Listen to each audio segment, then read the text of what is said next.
You know, it's really funny. I remember using a terminology going into the Royal Rumble preview saying it's like, a fat kid on Smarties. But, I think at the end of the day, even when we go through the review of this, it's the same thing because I'm still riding the highs from yesterday. I know you two are. And, for everybody out there, welcome to the Rub Wrestling Podcast. We're here for your Royal Rumble review today. I don't know what episode we are. I want to say like 28, 29, some shit like that. Chris figures that stuff out. I don't. But Josh, your turn. Chris did the preview. Tell everybody where they can find the podcast and, all the stuff we're doing with video nowadays. You can find us on YouTube. You can find us on Spotify. You can find us anywhere you get your major podcasts. Video available on YouTube. I don't know where else to get podcasts. Google, Apple. Pretty soon we'll be on WWE Network. Yeah, Netflix. I don't know. Netflix or Fubo or Crave or something. Fubu. So funny. Well, it's kind of crazy weekend for sports. Obviously, we had the Rumble that went through. We got the AFC and NFC, championship games going on for football. Chris, you're not a football guy. Who's winning the Super Bowl this year? Detroit Lions. Oh, Chris is going with the Lions because they're up 7-0 right now while we're doing this podcast live, which is kind of funny. Let Barry Sanders come in for one play just so he can get a ring. I actually watched a documentary with Barry Sanders the other day, and I found it hilarious that he retired via fax. Josh, we know you're a big 49ers fan, and 49ers going to smash the Lions today, even though they're down 7-0 as of right now. I don't think they're going to smash them. I'm hopeful for a win. So far, it doesn't look so good, but I don't have it on the background, so it's not distracting me.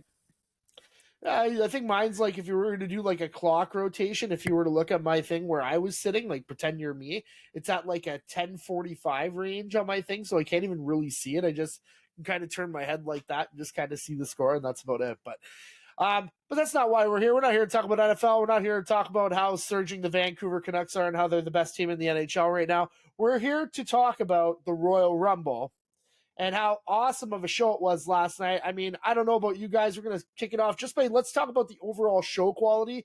I thought this was a knock out of the park here for the WWE.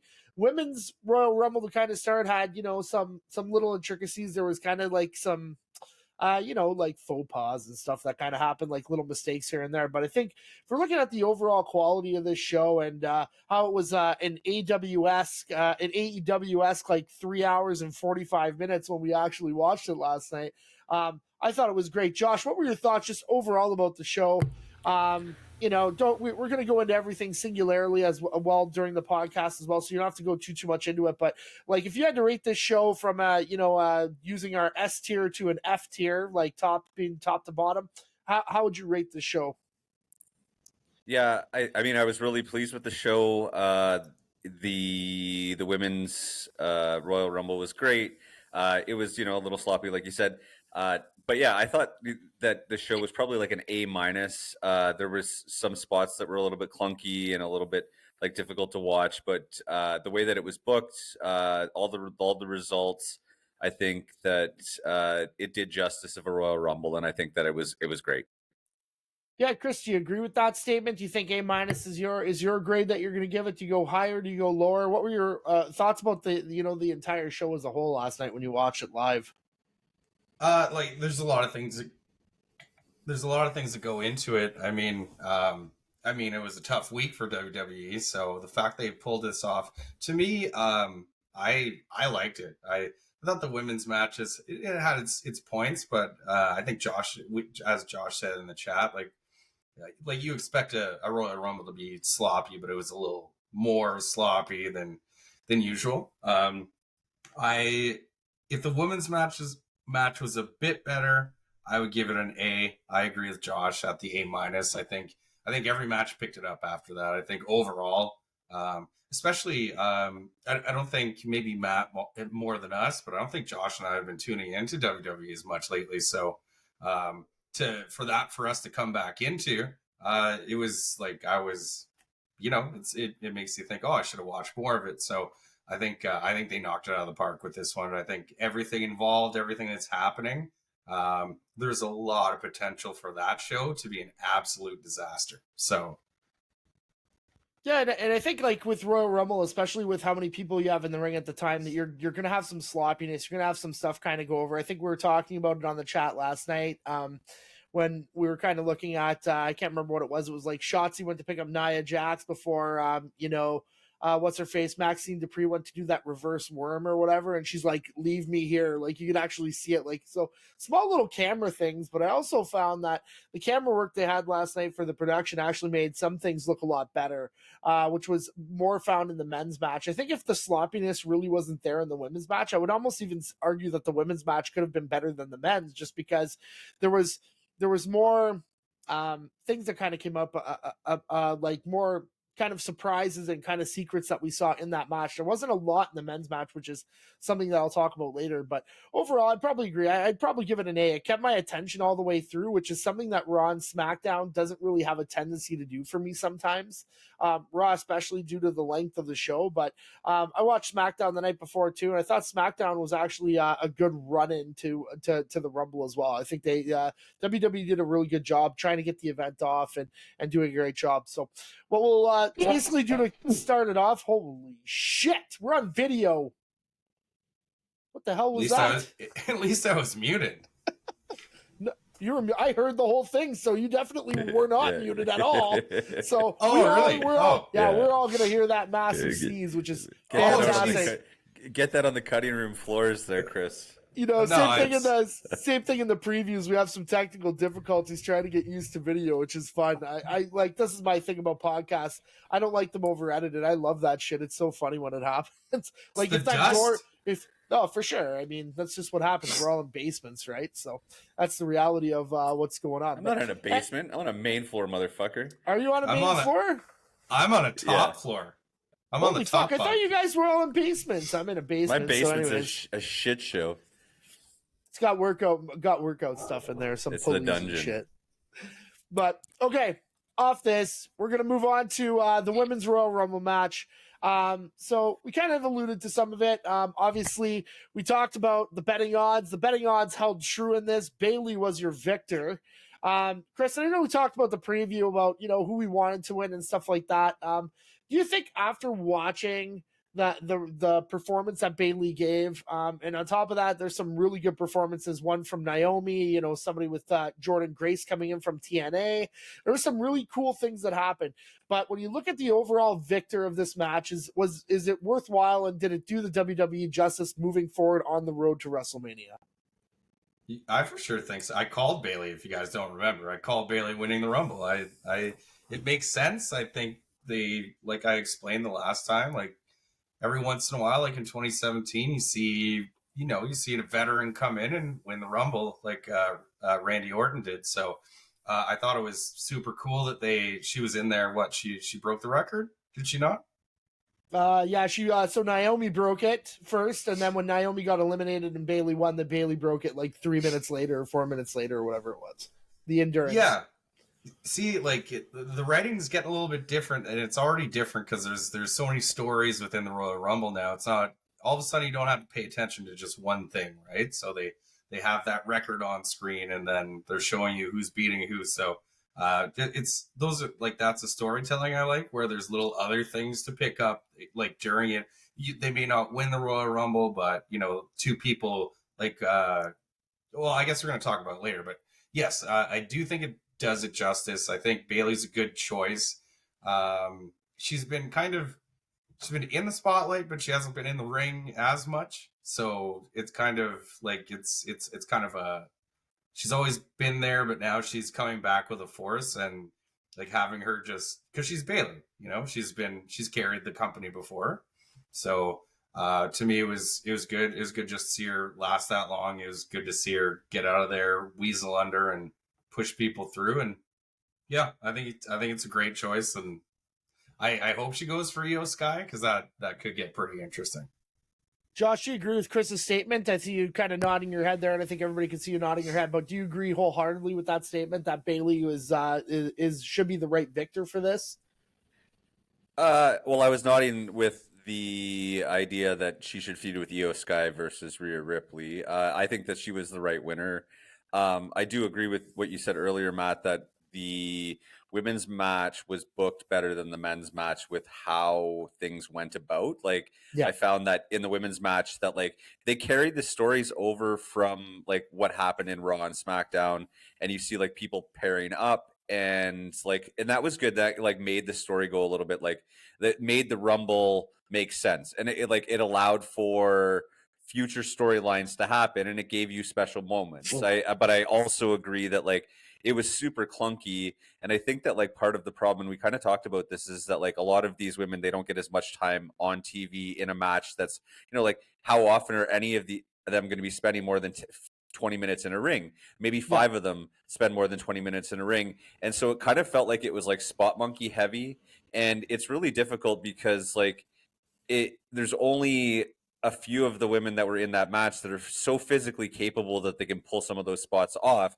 Whereas like when you watch the men, it's almost automatic. When they have a bigger man, there's still, half the men in the ring can lift that guy around. Whereas like in the women's match, you're not going to see Becky Lynch do a power slam on Nia Jax successfully. And so I found that some of those spots took away from it, and you could see Nia Jax, she was doing a great job. You could see her directing traffic, and I think that the camera angles really did it misjustice, because I agree that in the men's match the camera angles were a lot better, and the mistakes that you wouldn't see if the camera was at a different spot you saw in the women's match more. So it's more prevalent. But I agree that Bayley is a great winner. She would be fine against Rhea Ripley or Io Sky in WrestleMania, but I think that Io Sky is the story that I want to see more.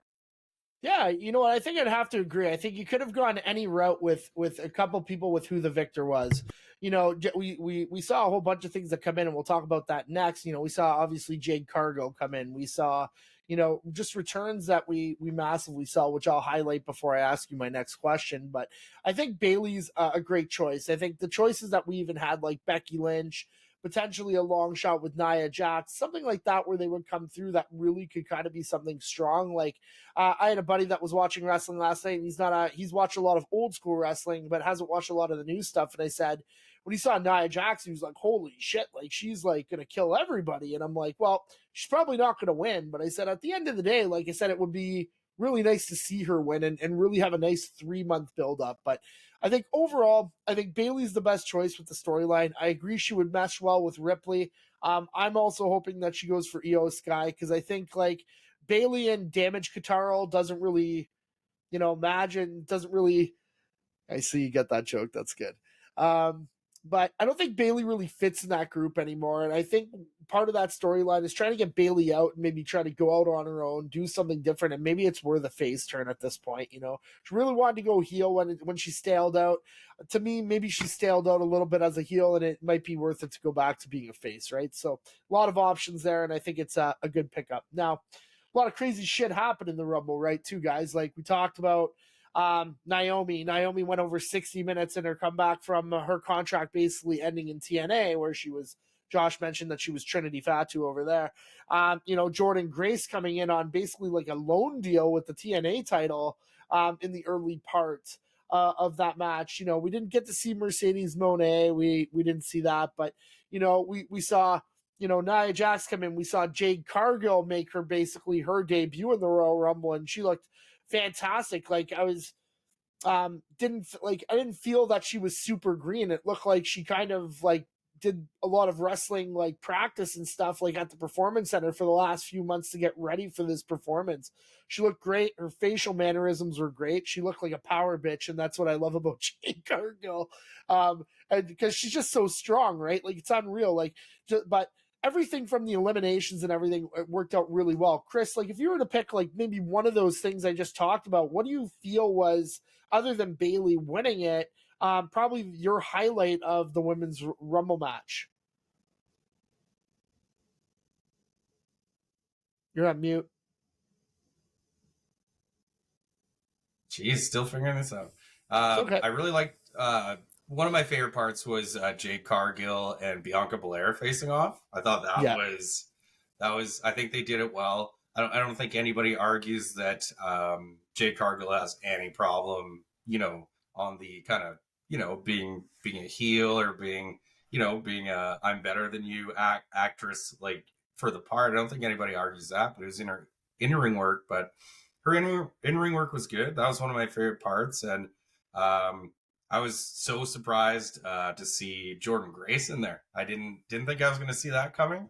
And just to touch on what Josh said, when you look at the women in the Royal Rumble, you look at the like Naomi and Jordan Grace who came in, and they didn't look out of place.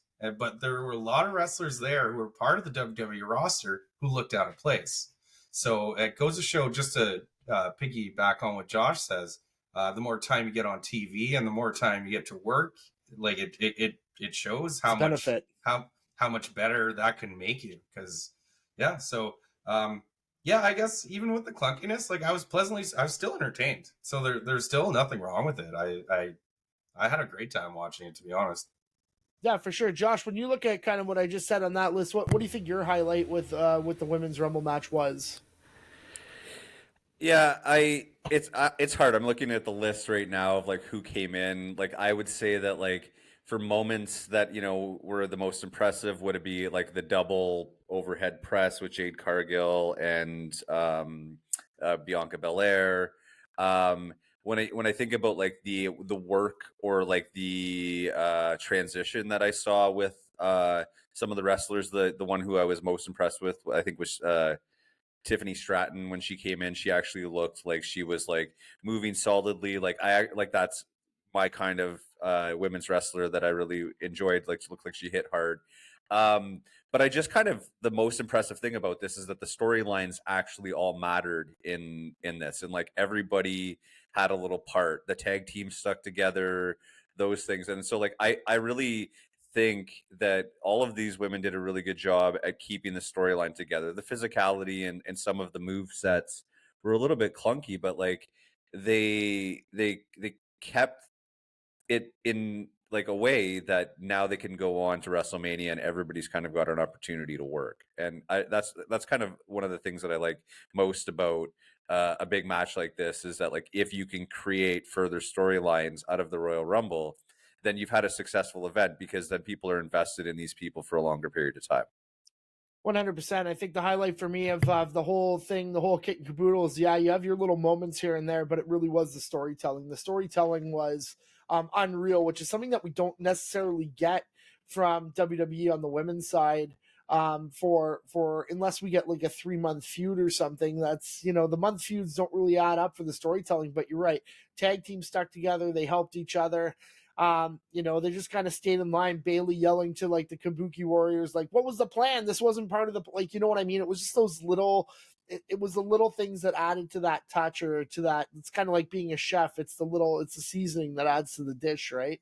So that seasoning was really, really important. And like, like do the Salt Bay thing where you're like, I can't even do it, man. But, you catch my drift. It's just doing that shit to make it go through. So, and that was a good show. I mean, when you're looking at that for the Rumble match, and it was a really good kickoff to the night. And one of the things we're kind of and as we're transitioning into the next match, which was that fatal 4-way for the Universal Championship.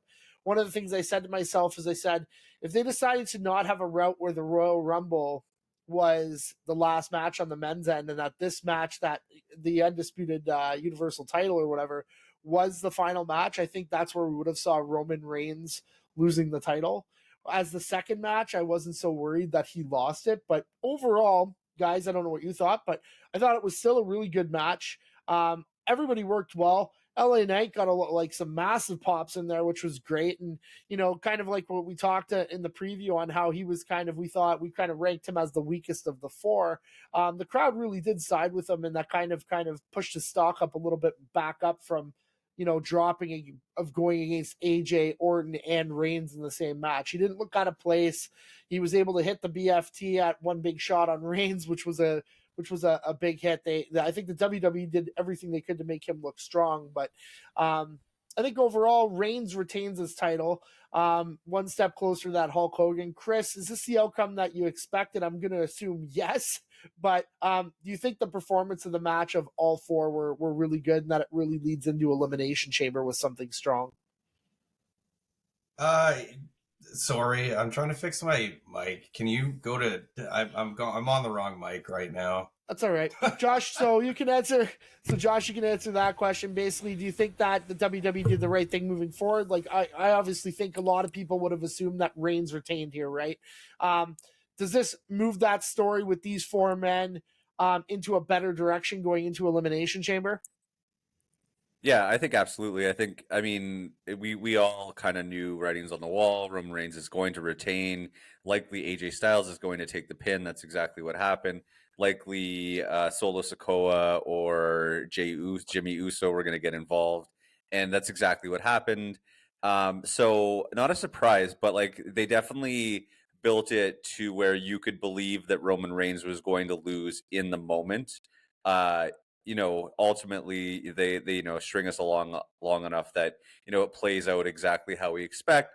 But like I was pleasantly pleased, and then like after coming off the women's rumble match where it's a little bit more sloppy and unscripted, this is a little bit better scripted. The spots are a little bit better, cleaner, and you get a really good tuned product with four of the best workers there, for guys who you could put the championship on.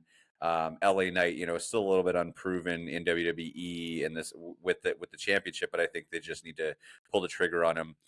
With the finish, they protected, pretty much everybody. AJ Styles, it is what it is. He was always going to take the pin.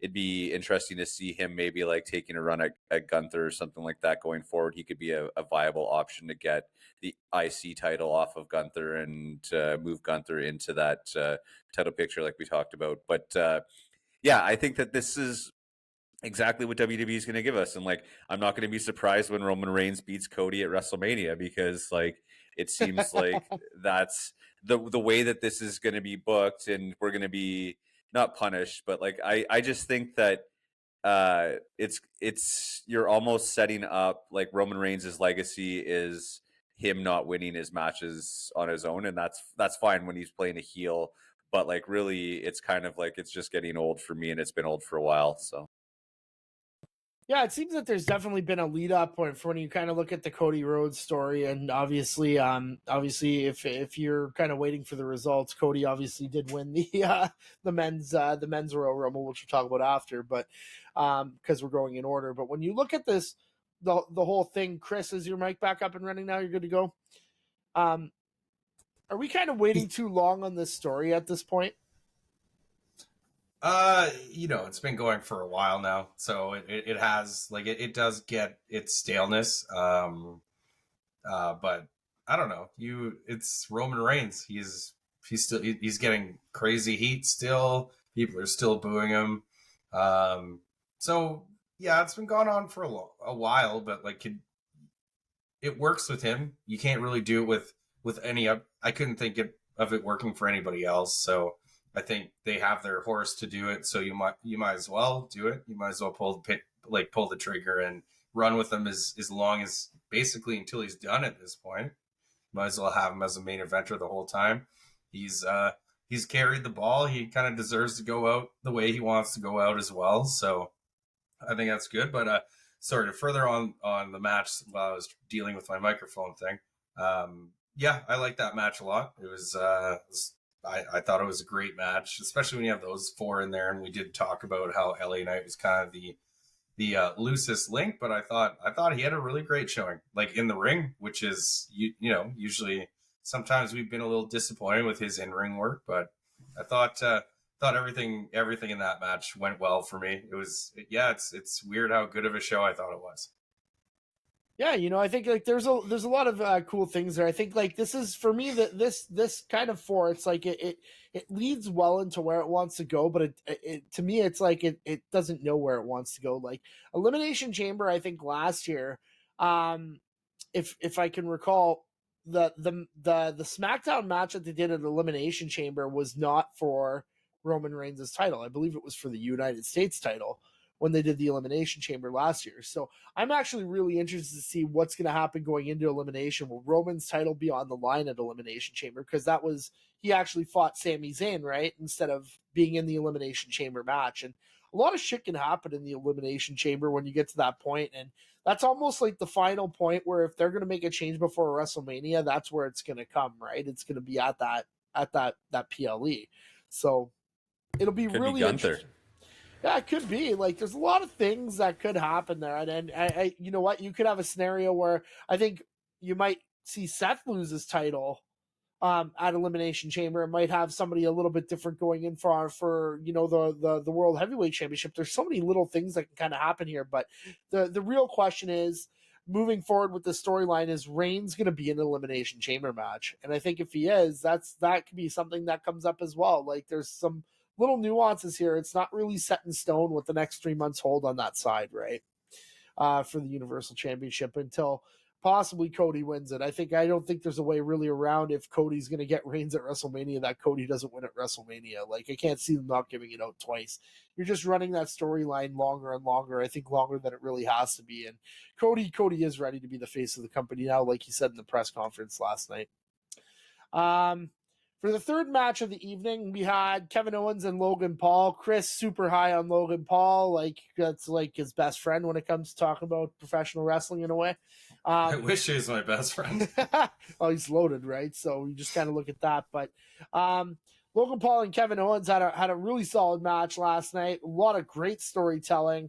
One of the big things that came up was the actual finish. And I know that we talk about the finish in the match, but there were some brass knucks that were brought in, and then basically Logan goes to use them. Kevin spots it out, gets a hold of the knucks, basically drops Logan, goes to make the pin, and at 2.5, the ref sees the knucks on Kevin Owens and basically disqualifies him at the very end, which was like with a half second left, and the crowd was right into it. And we're all about the finish here at the Rub, and as long as it's done right and done properly. Chris, was that an S tier finish for you when you look at that with the knucks? Yeah, it was so weird because I looked at it and you're just not used to it from WWE, right? So you're not used to that kind of finish. So like when I saw the ref and the way he looked and he pointed, I'm like, oh my god, is he doing that? And then you stop for a second, you watch it, and then I watch it like I'm so happy with that. I love that finish. They had the knucks brought in, they had the knucks exchanged hands, they had the face get caught for using the knucks. Like, just this show had all of this really good storytelling. Like I noticed. So yeah, even that was great. I thought Logan Paul did it great. I thought Kevin Owens did it great. Like I can't say enough about even that match. So yeah, but the finish it's something that I've been longing for, that I was so surprised that I saw from WWE that I didn't even know what to do for the first 30 seconds. So is that an S? So answer my question: is that an S tier finish? Whew. It's an A finish. It's an A finish. You think it's an A finish, Josh? Is that an S tier finish for you? I think an A plus. I think it's definitely like the swerve finish. It's not like, if I'm gonna have a big finish, I like a clean finish or something crazy. But I really like the way that they ended it, because like I'm thinking death match at WrestleMania. That would be, get Logan Paul into a no holds bar, maybe not a death match, but you know what I'm saying, like a street fight, like where there's no rules, because they're both going to want to cheat, and but I really liked this match. I thought Logan Paul did a great job. He's very physically inclined, and like Kevin Owens carried him through this match, but like he gets to work with, the best workers in the business, and he's definitely a spot monkey. But I think that it makes it worth it when you can do the spots. And he's now shown that he can do it with like several different types of wrestlers. And so like he's just cementing that, at pay-per-views, he comes through. I still think, like to be considered a real wrestler, you got to do Monday nights or Friday nights, and you've got to wrestle consistently. He hasn't really earned that right to be, considered a wrestler in my mind, just based on the fact that he's not, putting in the same type of work that these other guys have done. But like it's fantastic to watch him do it, and he's definitely getting them a shit ton of money. So Yeah, it's also tough to see because, like, I think when I kind of look at now, I mean, I don't know. I mean, you look at his transition as a wrestler and coming into what he's doing and doing what he's doing part time. I mean, name a person that has gotten the business faster than him. Like, probably nobody. Like maybe Orton might have been the only guy, or maybe Kurt a Angle? Cena or Kurt something. Angle, Kurt maybe? Angle, somebody. Yeah, like there are very few, and it'd be amazing to see what he could do if he dedicated himself full time. I mean, that match last night had everything. It solidified Kevin Owens as probably one of the most consistent performers on the WWE roster. He's not going to be your world title guy or universal title guy anymore. He can step into that role, but he's your US champion. He's your intercontinental champion. He's the guy that's going to like basically really fill up that mid part of the show. And I feel that he's okay with that role. It's not a role to be taken lightly. Like Jericho did it for years, and look how many IC titles that guy won. Like he's going to go down in history as like one of the most of all time. So maybe Kevin Owens goes down as maybe one of the, the longest reigning or most frequent reigning, United States champions, but he's already had the big accolades. But when it comes to consistency and you need somebody to tell a story and really be good on the mic and in the ring, he's probably one of the best that the WWE have. And I think that was really kind of seen last night, like from the top rope moves, from, the ability of, like the storyline's going to get crazy because I think with what happened last night with him attacking Logan Paul's going to sue him or do something crazy. But I was telling my buddy Mark last night, I said, I can't see this not happening again at WrestleMania. Like this match has to happen at WrestleMania. Like it really does. Like, and this is going to be a longer feud, and I really hope it happens. We're going to see Theory and Waller in there a little bit more, and some shit that'll happen along the way. But this match needs to go down again at WrestleMania, in my opinion. I think that's where the storyline is leading for it. But Deathmatch. I love that death match. Logan Paul, out of all people, is threatening litigation. You know what I mean? Yeah. Because he's being sued. He's being sued for what? The crypto zoo? All right. So yeah, it's funny. Well, and I mean, you know what? Deathmatch. Like, and it's like there's lots of stuff. Like, I mean, Josh, I think you're gonna get your match. Just won't be a death match because WWE won't ever do a death match on a PG whatever. If they ever kind of increase that rating back up to at least 16 over or whatever it is, then we'll have our death match. But I don't think I want to see color. I would love to see I think. So, Chris, I'll ask you this question before we transition into the Men's Royal Rumble. If you had to pick a stipulation match at WrestleMania for Kevin Owens and for Logan Paul, what would it be? Where's WrestleMania? Philadelphia. Oh, Philadelphia street fight. Josh, what do you say? If it can't be a death match? If it can't be a death match, what would it be? Because it's not going to be a death match. I would like to see a tables, ladders, and chairs singles match. Oh, I don't think that's a long shot, but that would be fun to watch with those two. I think it would actually be pretty crazy. Oh yeah, because there's balance, right? Like I want to see Logan Paul go off a 20-foot ladder. I mean, I'd like to see him almost kill himself. That would kind of be cool, like, but I don't think that's going to happen. But he could get that Prime moment. that would be cool. Prime, we could be sponsored by Prime. Sponsored by Prime. Is it because of the implication of what might happen if he does that? No, I'm joking. It's okay. Just, I think that would be, he's a heel, right? So I'm supposed to hate him. Yeah, he'd probably do it too, to be honest. Yeah. I think the match that really kind of stands out for me with these two would be Last Man Standing. And I think really like it's something there where you kind of really have those massive high spots that they want to do with the tables, like the announce tables and all that stuff. Because let's face it, Kevin Owens and Logan both really like to use the announce table. But busting into the crowd, I think it gives a chance. Like I don't know if Logan's, if all of Logan's advisors are going to want him to be in the crowd around everybody. But I think at the end of the day, I think it makes sense. I think it's a good match for them to have. They're going to bleed, then they'll fight it out. So. Because I think if this litigation things is going to happen, you're not going to see Kevin Owens get his hands on Logan Paul probably until WrestleMania or just before. So I think you'll see Owens probably face maybe Waller or Theory at Elimination Chamber. That would be interesting where Logan can get his hands on him. But I don't know. It's going to be a little bit crazy. But yeah, I like both those answers. Tables, ladders, and chairs. That's always fucking crazy, right? So But okay, going into the last match of the evening, main event was the men's Royal Rumble match. Like we said, this PLE went pretty long. The men's match was great overall. Like it told, like we said, it's the storytelling of the event was great. Had some surprises that came through. Overall, Cody Rhodes ended up being the winner. CM Punk was, CM Punk was the front runner to go through. It was really kind of unique when we looked at both of those things, and we'll talk about it a little bit later, was kind of the number pairings, kind of what we talked about on the preview show, and a lot of them kind of stayed very traditional to what we talked about on the preview show. With 127 and 30, those were really the big numbers that kind of came through, and number 3. So, Josh, we'll start with you. So we looked at this match. What do you think the highlights of this match was for you? Like, when you're looking at the quality of it, like, was it highly rated? Did you enjoy this as a Rumble match? Like, just tell us what your thoughts are in regards to how you felt while you were watching it.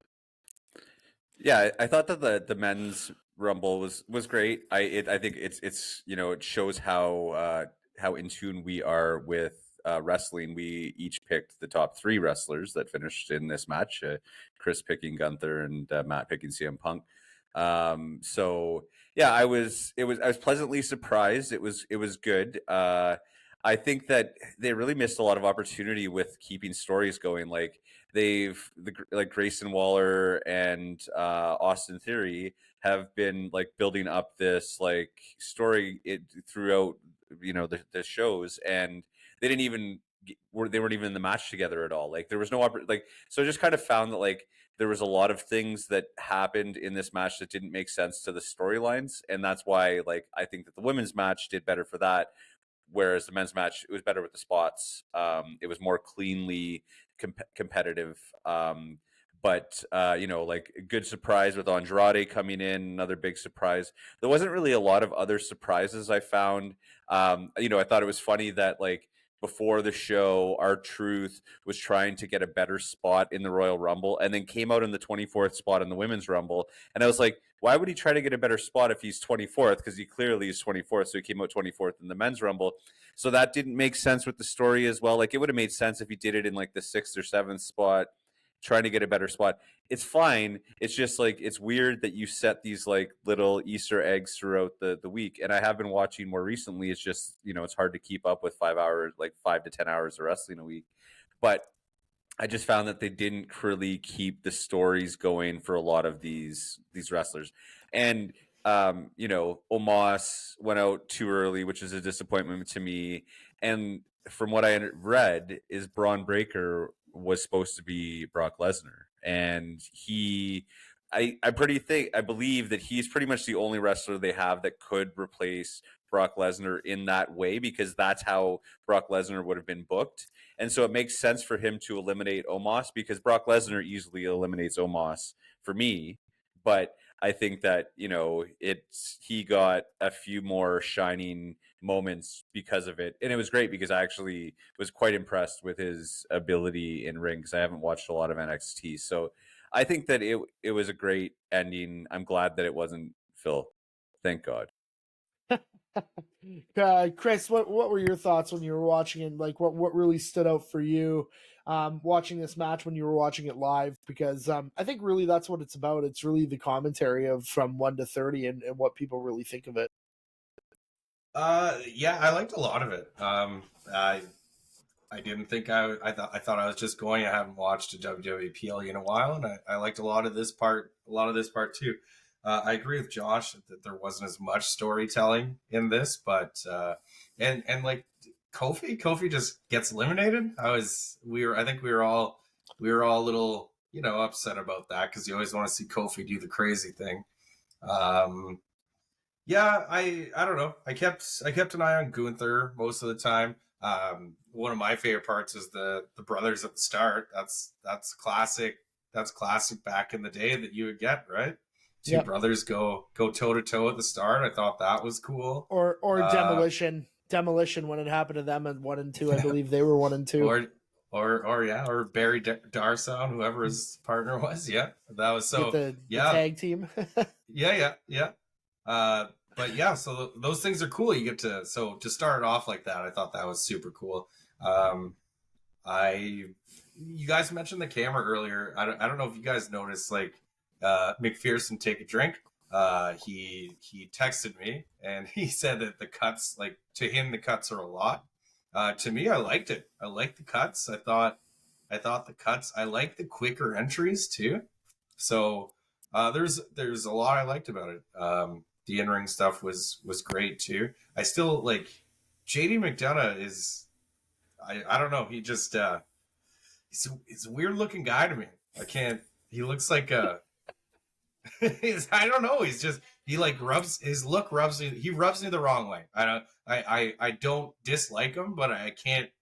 And like maybe it's shallow, but I just mean there's something Just about he doesn't. it's a good fit. heel. Doesn't Yeah, fit. he doesn't fit. So like if looking at him as a heel, I'm like like I don't hate him for that. You know what I mean? Yeah. So there's another reason I don't like him. I'm not saying anything bad about him, but I mean it's what it is. Yeah, and yeah, it was a good event to me. From what I hear, is that there's a little change in the ring. Like did anybody notice anything about No, like, something well, being changed on the fly or something? I didn't see anything. I mean, the cuts were so crazy. I mean, unless like what would happen unless somebody damaged something to the ring, but you didn't see a lot of Yeah. people that were around the outside or anything when any of that was going on. So Yeah. So yeah, overall cool Royal Rumble. I like all of them, but I like this one a lot. yeah, I think when you're kind of looking at it, I was kind of watching 1 through 30, and we're kind of really watching those main numbers that we're talking about. And you kind of looked at when Gunther came in, and and he wasn't one of the bigger numbers, but even at, like, I can't remember who was 3, but they were kind of important moving forward. But 27 was CM Punk, and then Grayson Waller. obviously Grayson Waller was 3. Yeah, so that doesn't Andrade really was matter. 4. Yeah, okay. Andrade was probably one of the bigger ones, but I just think, like, for me, the big thing that I really enjoyed, I think, and it's going to be something really mundane, but we were actually talking about it in the chat, was how the big guys performed. Omos came out early, but his presence was felt in the 5, 6, 7 minutes that he was there. It sounds really stupid, like, because Pat McAfee came in, looked at Omos, and then didn't want to get in the ring. But I'm talking about, like, Ivar, and I'm talking about, like, Bronson Reed, right? There's a chance in WWE where you're kind of looking at what they used to do in the early 90s and the 80s was draft these really big guys. And I think, you have an opportunity now. It's just a matter of getting them over. But, like, we've been talking about Ivar's ring work for the last, like, 2 or 3 months. And there's a guy that you basically just got to get out of this Viking Raiders thing and just let him run with it, because he's clearly a 400-pounder who can do a moonsault and do a lot of crazy shit. And so for me, it was like you have Bronson Reed in there, and then you kind of didn't want to put Otis in or Gable. And I thought Otis and Gable would have been great in this match because they would have been able to add to it either comedically, or can you imagine if Ivar, Otis, and Reed were all staring each other down in the middle of the ring? Like, that's a lot of meat right there. That's gonna, like, bash each other in. Overall, wasn't upset with the result. I thought it was really good. The finish ended up being really good, but I always kind of look with, who are the contenders with when number 30 comes in? And I think when you kind of looked at that on the men's side, there was a lot more contenders than there were on the ladies' side, which kind of said, okay, like, this can go a few different ways when we were there. But overall, Cody getting the win, I think, is really important. I as much as I thought CM Punk would win it would kind of give you some different options, because I thought that I honestly did think that potentially Reigns was going to lose the title at the Rumble.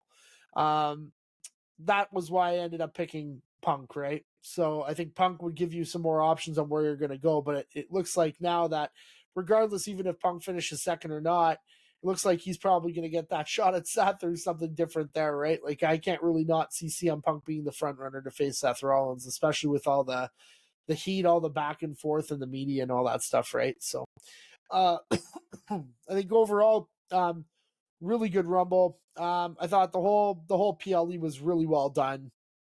And kept my attention for the whole thing, and I think it's really making me looking forward to Raw and SmackDown this week when we actually can go through and actually watch it. But so basically, just to kind of finish up here, we're going to kind of look at one more thing. If there was one thing, Josh, that you could look at the Royal Rumble match and try to change it to make it better, what would you possibly change? Yeah, for the women's, I would have changed the amount of like really tough to compete to complete spots that they had. Like not remove them all, just remove a few of them, just so that it wasn't as sloppy. But in the men's match, I would have changed that. Like they would have continued storylines with everybody, and that like the reason people are in the match kind of matters. Like it's not like you can have a couple throwaways, but like it just didn't seem like it mattered. And I get like, I think that like Brock Lesnar not being in the match was a much bigger deal than we recognize, because I feel like he's always a viable like winner. And I think that like, because it was Braun Breaker, Braun Breaker's not going to win. So like maybe that changes the dynamic of how the match goes. Like I said, I didn't believe Braun Breaker removing Omos as much as I would have a Brock Lesnar. So like, I just think that like, also like, Pat McAfee being in it for not being in it, like for that little pop that they had, why not give it to like a Gable? I agree. Like, why wasn't Gable in this match? Yeah, he did deserve to be in this match. Kofi Kingston, why didn't he do his spot? I feel like he didn't do his spot because he failed the spot last year.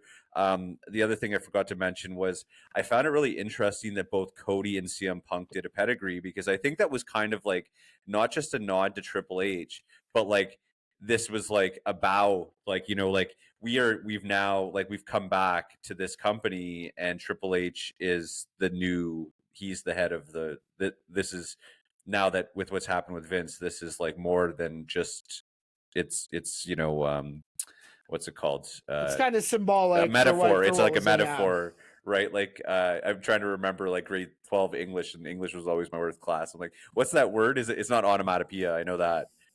No. Symbolism, I don't know. Anyways, but either way, I thought it was interesting. And when CM Punk did the pedigree, he was like, he made a point to point it out. So like that was important, which is good, but that was more like historical versus like keeping the story going. Yeah, Chris, we're just kind of mentioning about some of the stuff that you would have changed when you look at the Royal Rumble match, whether it was the women's or the men's match, or even in general. What would, if you could change a couple things, or not change anything? It's up to you on what you decide. But what would you do to try to make the Royal Rumble matches better for the fans and for everybody involved? It's tough from the women's one. Maybe maybe one or two more surprises for them, because for them, I don't, yeah, because just the wrestling's not there. There could have been some other people they could have brought in that may have been able to make it better, or even like a Trish Stratus surprise, like she can handle herself in the ring, or something like that. I think otherwise, like just tightening it up a little bit, like instead of even like set somebody up for success, like with Maxine Dupree when she came in and they botched the first thing. Don't send her out there, make her like her big opportunity is a move that maybe she's not really that good at. Like yeah, you know what? Sorry to cut you off. Josh actually mentioned that too. And I think one of the things that I noticed, and this is just piggybacking off you, and I'll let you go back right into it. It was like 5 or 6 of the women tried to do these ridiculous moves that had 3 or 4 people involved. And all they had to do was something easy, would like punch somebody in the face, kick somebody in the stomach, clothesline or something. So I completely agree with that statement. Like some of them were doing like, oh, let's do an arm drag into like 2 people. I was like, what are you doing? So sorry, I'll let you continue. I just wanted to piggyback off that because I wasn't able to say that during Josh's. Yeah, for sure. So I just think maybe taking the booking, looking at it, the producing, and looking at it a little differently, where we set people up to look good for the time that they're going to be in there, especially if it's somebody like Maxine Dupree, who's still kind of just, not there in the ring, and it. So why go out, and because you could see when they redid it the second time that Bailey's doing all the work. She's not doing anything. She's just standing there with her arms out. So I don't know. Maybe give them something within their means that can make them look good. That's kind of what the Rumble is. Everybody gets to slide in, kind of do their thing. Yeah. I do like how they took the Chelsea Green thing and almost had her eliminated right away, and then she got to stay in for a bit. So I like that. About the men's, what would I change about the men's? Just maybe taking the Pat McAfee piece out, because I agree with what Josh said. Like there's a spot where somebody, I get it, like you get it when you see it, right? Pat McAfee was there, but he already made an entrance. So what's the point of wasting that spot with kind of the showmanship of him coming off the announce table just to go back in? What my put you can They put even said there was an article that was out that said that Pat McAfee, like I read something where he basically said this morning or something that he did not even know that he was even going to be in the match. Okay, like literally, like it was on a reputable like rumor site, and he basically went out and they quoted him You as saying fucking like, Mark. You're such a Mark. No, but I mean, but at the end of the day, like, well, it's coming out of, well, fuck, whatever. It's coming out of his things. I think it's relevant if it's there. Like, it's relevant to talk about. Maybe, like, I don't know. Why the fuck would you go in as an announcer and then not go in the fucking ring? And he's wrestled in fucking war games. I was just calling you does it Mark. make any It's sense? okay. We're all Marks. No, but I'm just saying, like, I mean, when somebody's posting something and they're saying something, I'm trying to figure out if it's legit, right? What if he didn't know? Because Michael Cole said that when he went out the first time, he didn't know. When he did his 138 or whatever it was that he was talking about last night, being the longest announcer that ever lived. I love it. I love seeing Cole right now, like being let loose. I love it. He's awesome. Oh, for sure. And I think it also comes back to Josh or Brock Lesnar's statement, right? Like, was Pat McAfee just like, were they just like, holy fuck, we only have 29 guys, but they have a roster of like 70 people? Right. Oh yeah, no, but I read that Braun Breaker wasn't supposed to be in it at all, and he just took that spot. No. Like, so I mean, I think that Pat McAfee, I agree that there's a chance that Pat McAfee didn't know, but I'm pretty sure they were in his ear and say like, okay, Pat, you're just gonna like look surprised, jump in the ring, and then jump the fuck out real quick, right? Like he was wearing crocodile boots, like he didn't look come yeah, he wasn't going so in like there. You're right, he was either in on it or he wasn't in on it, and it was like fair enough. Or maybe Gable got the shits in the back and he couldn't perform. So somebody could have got that's an audible. That's like it is what it is. Something that can happen. True, yeah. But like it's really hard because you can see that like the spots are clearly planned, and it was very visible, especially in the women's match. So it's like it's almost hard because it's like if something sometimes you see when it happens when it's like, oh shit, that wasn't supposed to happen. Like with Maxine Dupree, like. They should have just not tried it again, but like they wanted to give her that moment, and it was like, oh, that like if you would have done that correctly, that would have been great. I would have loved seeing her do it with like a Seth Rollins, like someone who was like, and not to say that it was Bayley's fault, it was because like Bayley's already going to struggle trying to handle a 6 foot tall woman who's not good like For that sure. to do a move like that. Most of the women wouldn't have been the right person to do that with. And I think that it was great, but like, great that they tried, but like, just, I don't know. It just like looks what shitty. You said there that they did it again. And we saw 2 pedigrees. Like, what if we're starting to see now that Vince is gone and Triple H is in charge, that the wrestlers, like they do in AEW, they can put some of themselves, they can make those ad libs without having the worry to be like reprimanded once you get back to Gorilla, right? So yeah, for sure. Maybe they're starting to do. Maybe Bayley got into Maxine's ear and said, "You know what? Let's do it again. Like this is your." Oh yeah, she told her that. You could see it. You could see it in the match. Go do it again. So yeah, so that's just a wrestler saying, "Okay, like we messed it up. Let's do it again. Like let's try it again." So yeah, it's cool to see. Yeah, I think when I kind of look at what I would like to change, it's more like general stuff that I would change. Like one of the things that I found when looking at the trivia of the numbers was that the same formula is followed in almost every Rumble. And like Chris, you and I are big on the realism factor and trying to like say, okay, how do we get it close to sports as possible?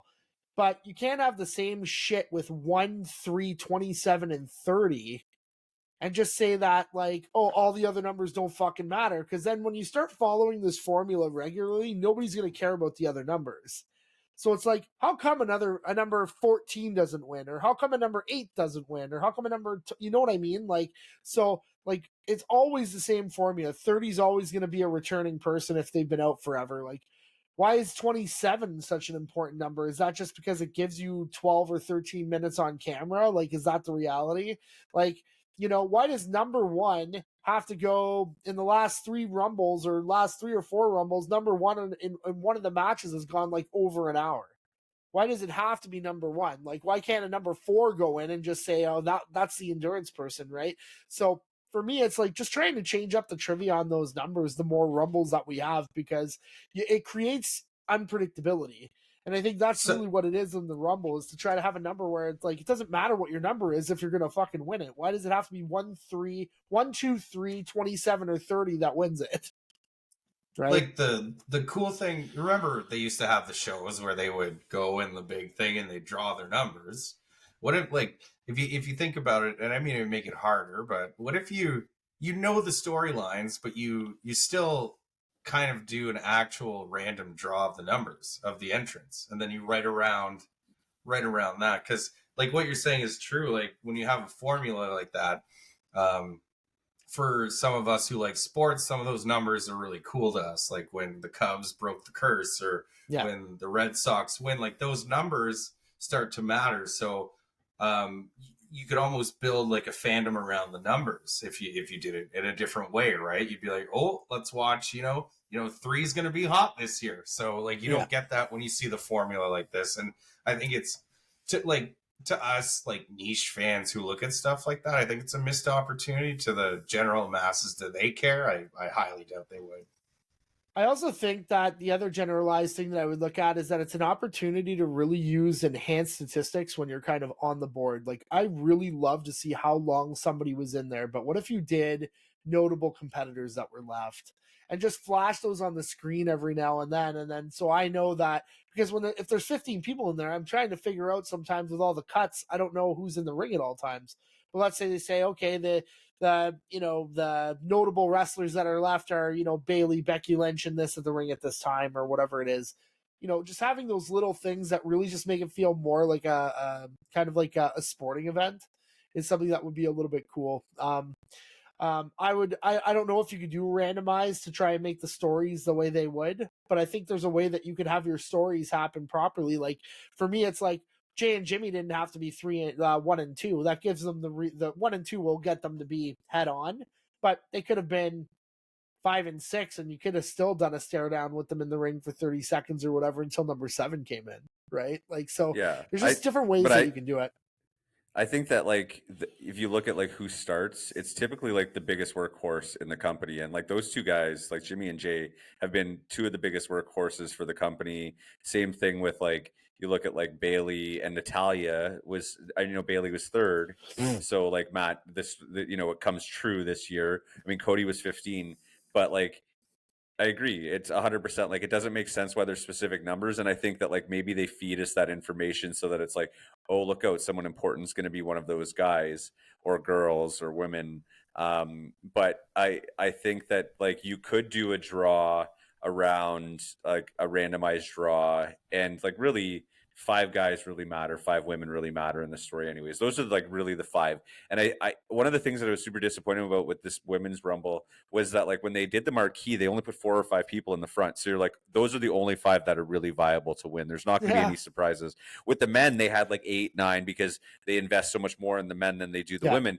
But I really think that, like, you could have had more women lists shown there. Like, I know you're not going to spoil Liv Morgan coming back, but like, why wouldn't you have like a Natalia? Like Natalia is, your like literal female workhorse for your company, has all of the records, most matches. I don't know. I just think that, like, I agree that it would be nice to have some more randomization, and it be less obvious, like that. You never know, but no Awesome Kong. So yeah, I know that's a disappointment as well. I agree to that, but. Josh, other than that, we're kind of on a little kind of things constructive criticism rant. But with that, what is your slicing of your salami for tonight's episode? So I'm going to do a Royal Rumble theme, slices my salami, and because these matches are a lot longer, and I will say that WWE does a better 3-hour 45-minute pay-per-view than AEW, because I was not bored at all during that pay-per-view. Whereas like in AEW, they have some of the best matches I've ever seen, and I get bored real quick in a long ass pay-per-view like that because there was not every part of this pay-per-view had a reason, so it was good. But yes, so because the Royal Rumble lasts quite a bit of time, I was able to time the entrance, and now from what my understanding is that it's 1:30 in between entrance, and I couldn't do the math to figure out if the entrance were like timed from when the first person got called for when that person entered the ring. I couldn't figure out a rhyme or reason, but I was bored in between some parts and timed some of this. So you know what really slices my salami? When the Royal Rumble entrance don't enter the ring at 1:30 intervals. What were your findings when you found you were timing it? I found that it was dependent on who was coming to the ring, if there was something that happened in between. So like, let's say, for example, Dominic Mysterio, when he was coming to the ring, took about 1:20 to get into the ring from when he walked out. But it took 2.5 minutes for the next person to come out once he entered the ring or once some type of shenanigans happened. Anyways, it was consistently like 1:40 from when they got into the ring, not from when they were called. But cheaters. It was definitely longer than 1:30. So you stole some time from us. The whole thing could have been shorter. I want my time back. Give it back. But that really sliced my salami. I wanted a Royal Rumble themed one, and that's really not that big of a deal. But it sliced my salami enough that I wrote it down. That's Am I allowed to? Can I slice my salami a bit? No, whatever. If you want to. Okay. Sorry. Just there's something that's been bothering me about the Royal Rumble, and is it how many goddamn times I have to see that WrestleMania sign and people staring at the WrestleMania sign and the fireworks coming out of the WrestleMania sign and the points to the WrestleMania sign. You never used to see that back in the day. Now it's just like, oh, they're looking at it. Oh, it's like Shayna Baszler like eyed it. You can see her eye in it. Oh, somebody else is eyeing that. No, you're going over the top rope because I want to eye that thing. You know what I mean? Piper Niven had her hands on her hips and she was looking at that WrestleMania sign with 10 left. Oh yeah, she's going out. Like she's done now. You can't look at that. It's a curse unless you're on the marquee. Good times. Yeah, no, that's a good one for sure. Now, Chris, anything else that you'd like to add before we close her up? We bashed WWE quite a bit, and I'd like to give them their props for this one. This was, other than in the last 12 months, other than Forbidden Door 2, this was probably my favorite PLE that I've watched so far. Josh, anything to close up shop with tonight as well? No, I think that I'm quite happy, hoping that like these storylines reinvigorate us to be more pro WWE. Looking forward to the product. Hopefully, it continues to change, move in the right direction. Hopefully, the culture changes at WWE, and hopefully, there's no one being held back because of bullshit that they should have never gone through. So I'm excited to see how the changes are made, and it's going to be. I think it's good for everybody. Yeah, I think it's about time to have a new regime in there and have people that are in there that are looking at it not just as an individual, but as a group that can make some really good decisions, right? So I think that's pretty much it.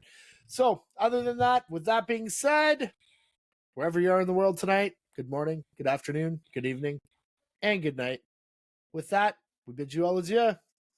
Bang! Cause the beat's running copacetic. When it all falls down, I hope you don't forget it. Nickel City, son of anarchy, the hype demanded me. Mikey damage showed you amateurs the cost of vanity. So fuck humanity, flowing murder open-handedly. Most of my clique, they come from broken families. The world that been open is coming to a closure. Can't find